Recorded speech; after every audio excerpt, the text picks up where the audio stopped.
I spent 10 amazing days in Sri Lanka, exploring ancient cities, stunning landscapes, and gorgeous beaches. This is my action-packed itinerary, which all starts in Sigiriya.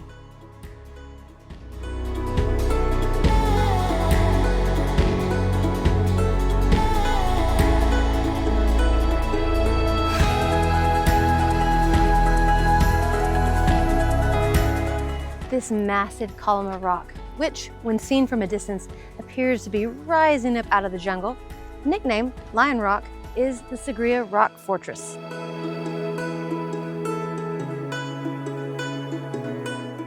Built in the 5th century by King Kashapya when he chose Sigiriya to be his new capital, transforming this massive rock into his royal residence.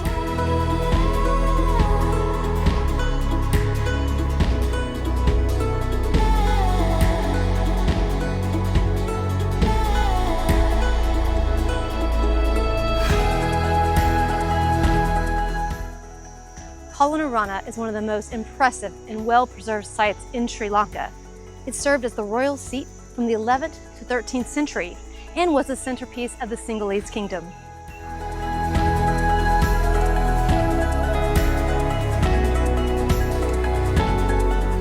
This site was once consumed by the jungle, and the site in itself is actually enormous. So to get around, we've rented some bicycles. Best way to stay cool and see it all.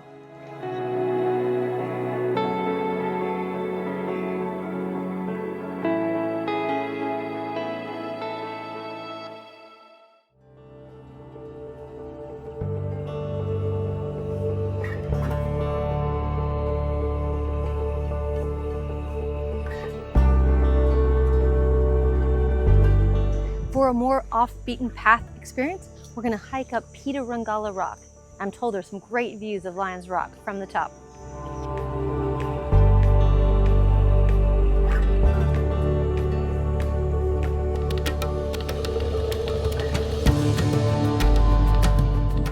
We made it. No joke, it is a rock scramble. You are climbing, kind of maneuvering under rocks, so definitely wear the right shoes. Kind of got to be fit, but this view, totally worth it. Look at this, Lion Rock.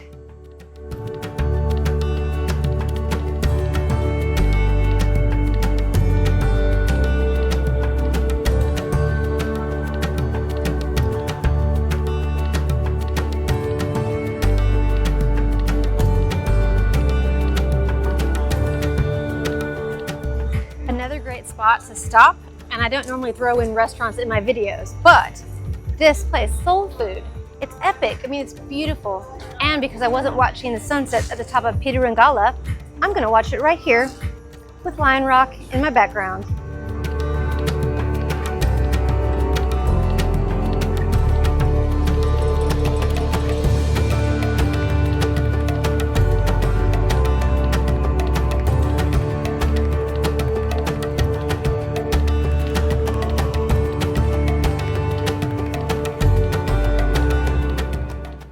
Nestled underneath this large rock outcrop is the Dambulla cave temple complex.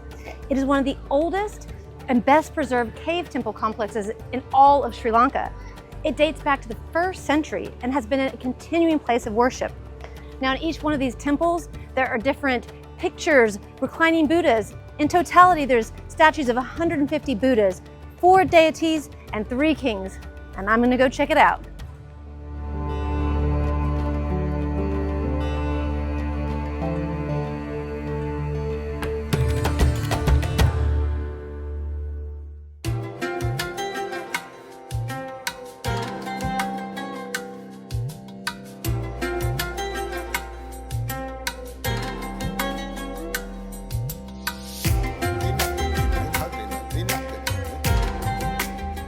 The last stronghold of Sri Lankan kings before the English took over in the 19th century. Kandy is a bustling city in the Central Highlands, known for sacred temples, traditional dance, and beautiful landscapes. We're here for 2 days to experience the cultural heart of the island.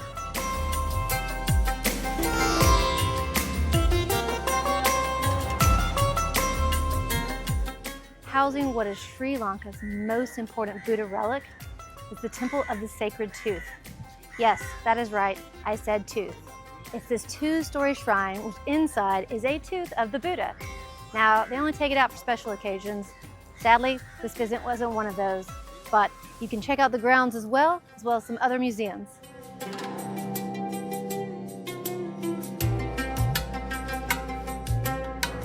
Within the temple complex, there are several museums you may be interested in seeing, including the Dalada Museum, which is a history of the tooth relic and the temple, as well as the Tusker Museum honoring Raja, the elephant who carried the tooth casket in processions for decades.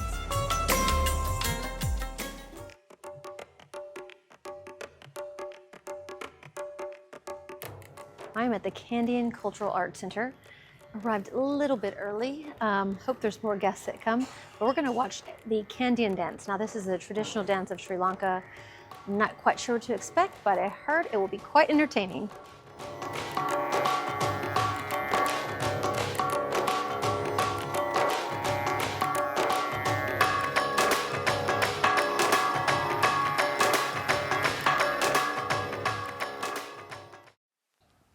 I'm standing in the Peradeniya Royal Botanic Gardens. Now this is 147 acres. It's got over 4,000 trees, plants, and flowers, and dates back to the 14th century. In the early 1800s, the British colonial authorities actually turned this into a Royal Botanical Garden.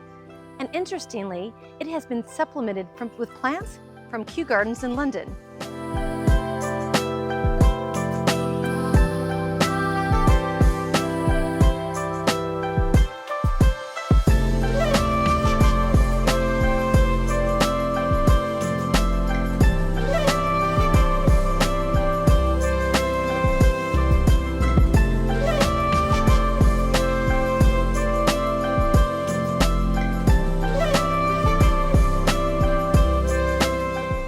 When you come to the gardens, be sure to look up. You might think to yourself, like, what fruit is hanging? No, it's not fruit. They're Indian flying foxes, aka fruit bats, and they are absolutely everywhere. And they're so, so cute, but they are 1 meter wide.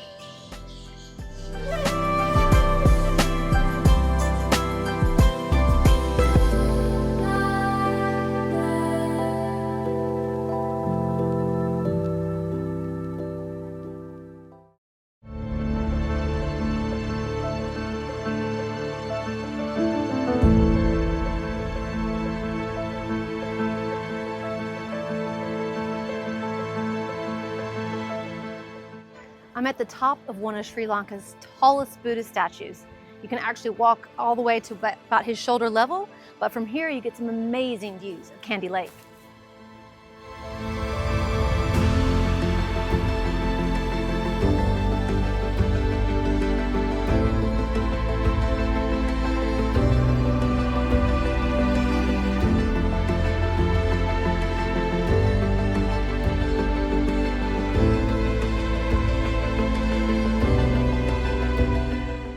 Perched on top of Ambuluwawa mountain is the Ambuluwawa Tower. Now this is a spiral structure, and as you can see from the video, there are stairs that literally are on the outside going around all the way to the top, and as you get closer to the top, they get narrower and narrower. So I'm gonna see how brave I can be and how far I can climb, so wish me luck.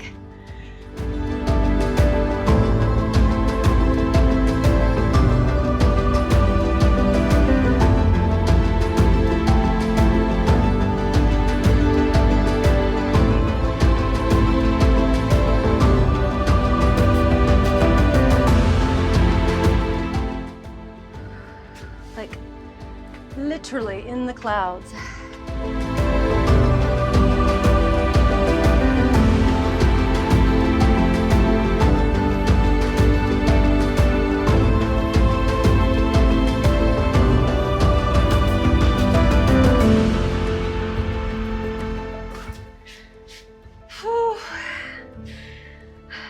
I'm not afraid of heights. I'm not afraid of heights.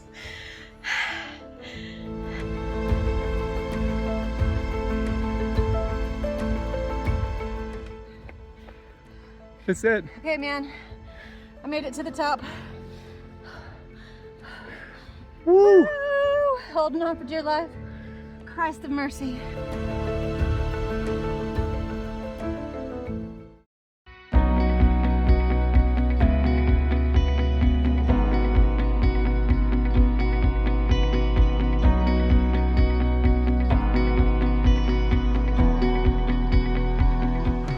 We're on for our next adventure. We're taking the iconic train that takes us from Kandy to Ella.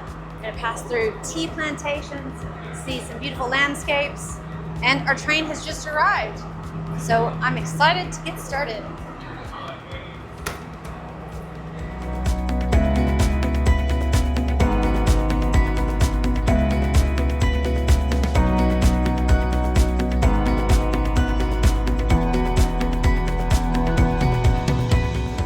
So we're into hour 5 of our train journey, and I believe there's still another 2 hours to go, but it's been epic. I've taken hundreds of photos and videos, so be prepared to be very camera happy. I thought I'd get bored after this time, but actually every place we've been is amazing. People are friendly, you can swap seats, lean out the window, and lean out the door, take your iconic photos. It's been everything I thought it would be, so I highly recommend it because you're not going to get more stunning views than this, maybe not this, but along the way.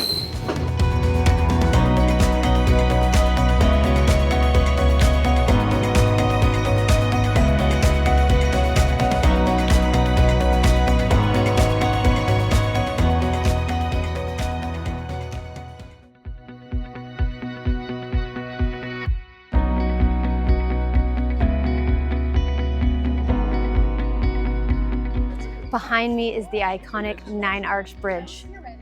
Now this was actually only built in the 1920s just to extend the railway across the country, but it is a popular spot. Everybody comes here to see A, how beautiful it is, and B, to watch the trains pass by.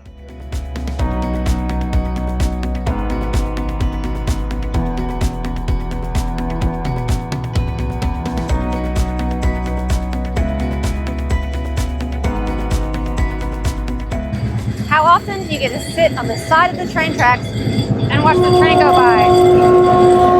It's being front row at the train show.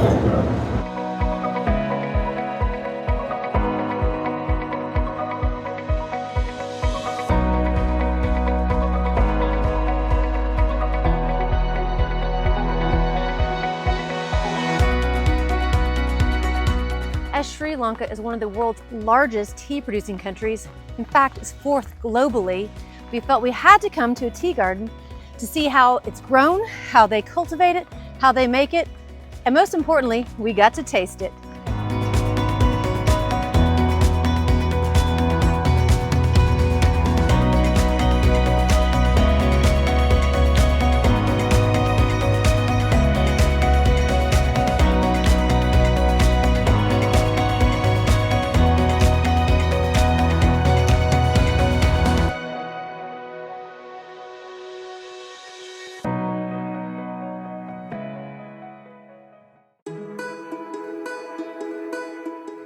We've just made it to the top of Little Adams Peak along with hundreds of other people here to see the beautiful sunrise that will happen over here. The sky's already a beautiful pink. Now we started at about 5:15. It's a pretty easy hike. It's just stairs to the top. Took us 20 minutes. I would advise getting here early, otherwise you're going to be fighting the crowds for a spot to watch this beauty.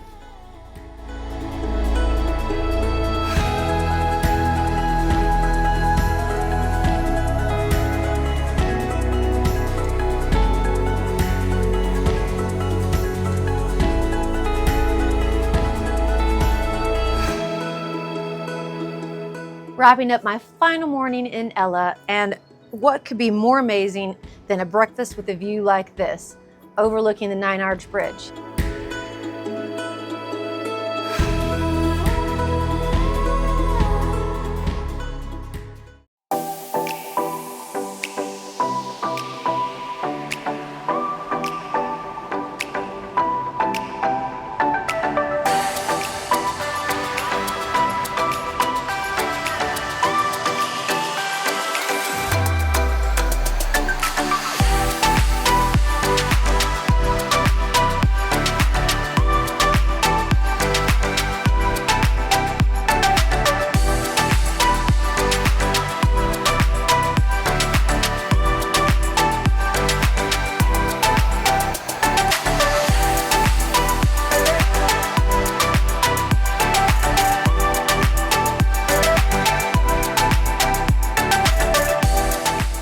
a little further walk on from Frog Rock is Turtle Beach. And I thought like little turtles. No, these are gigantic sea turtles.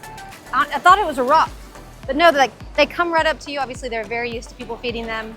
For about 500 rupees, you can get a bag of seaweed and literally put it in their mouth. It's a little scary because I didn't want them to bite me, but they seem very friendly. As you can see, loads of people are out here. And look at this monster just right up on the beach. It's amazing, amazing.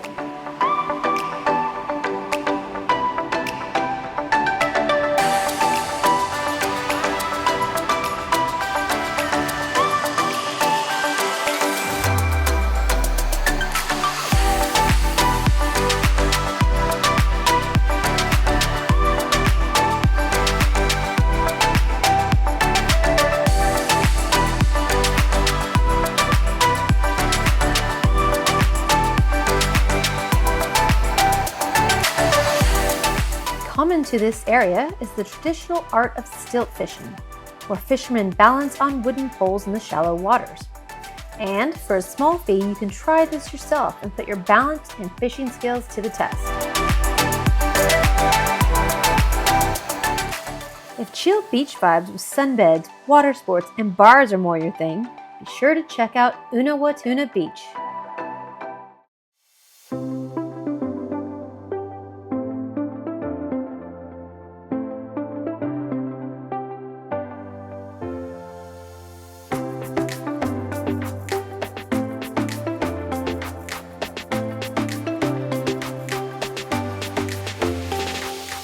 This is the small port town of Galle, located a short 10-minute drive from Unawatuna.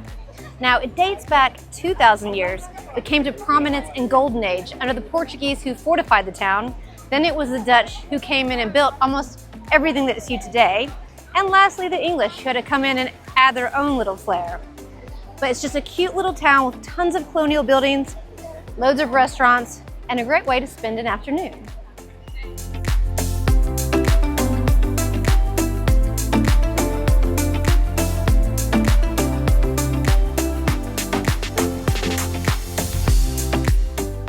An afternoon here was just not long enough. There were so many lovely restaurants, shops, and bars, I wanted to stop in them all. The streets are cute and colorful, and it was hard to put my phone down from taking so many photos. I recommend staying late in the afternoon to catch the beautiful sunset over Galle Bay.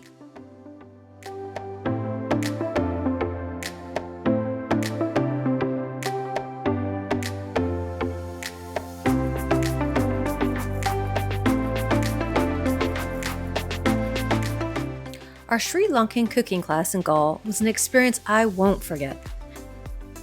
The class began with a visit to the colorful Dutch market.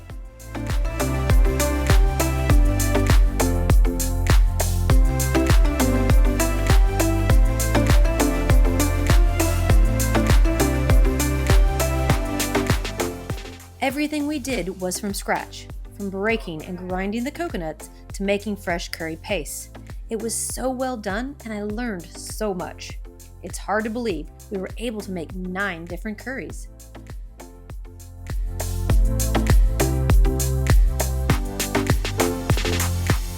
Can you believe we made all this? I mean, obviously with a lot of help. But we've got prawn curry, we've got egg curry, snake bean curry, beetroot curry, okra curry, lentil dal, some fried eggplants. I'm probably missing a few others, and we made these papadans. I am going to dig in. I know it looks like a lot, but I've got to do it.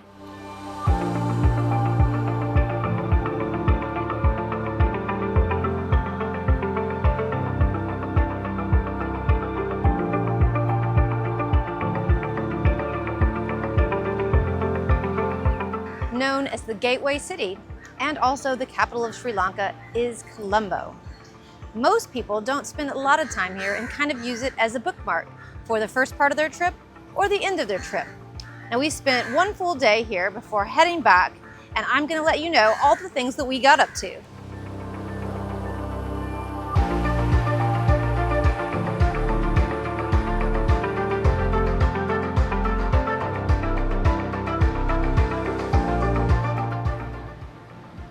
just arrived in the old Colombo fort area. We're gonna walk around and see some of these old colonial buildings.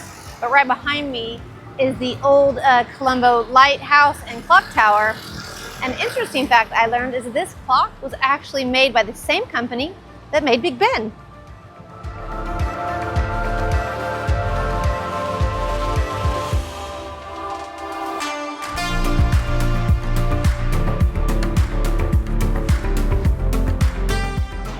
So we've come down to the area in Colombo called Pettah. Now this is just a gazillion streets all crisscrossed, markets. You can buy, I don't know, absolutely everything. I've seen shoes to clothes to fruit to like little bitty parts. But we wanted to come specifically to see this beautiful red mosque. I will say it's very chaotic, so be prepared to be darting in and out of cars and people, but worth a stop.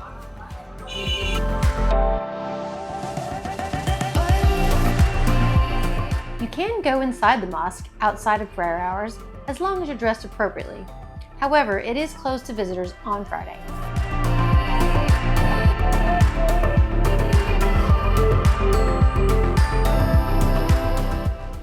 So we've come to the area which is called Galle Green. Now that it's extremely popular, not with tourists, but actually locals. It's a beautiful place for the sunset.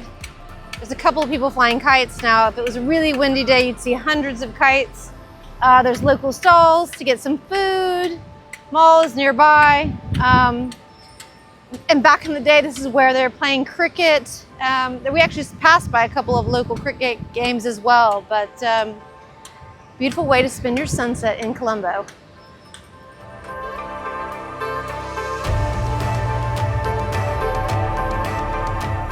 Luckily for us, the wind picked up, so we bought a kite from a local vendor. And flying it high was just as exciting as I remembered from my childhood days.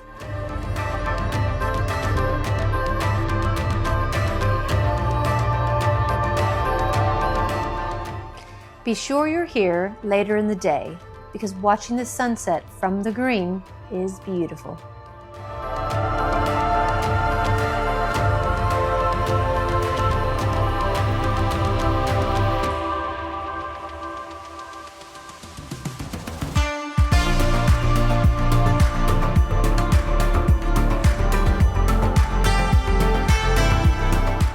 There are several temples to visit in Colombo, such as Sima Malacca, which is particularly beautiful as it floats out on Bira Lake.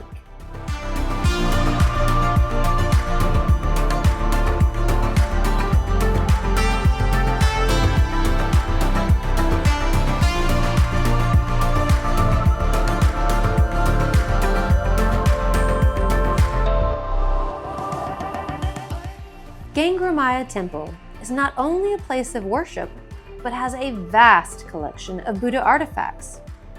It's like going into a Buddhist antique shop with a variety of treasures in all shapes, styles, and sizes.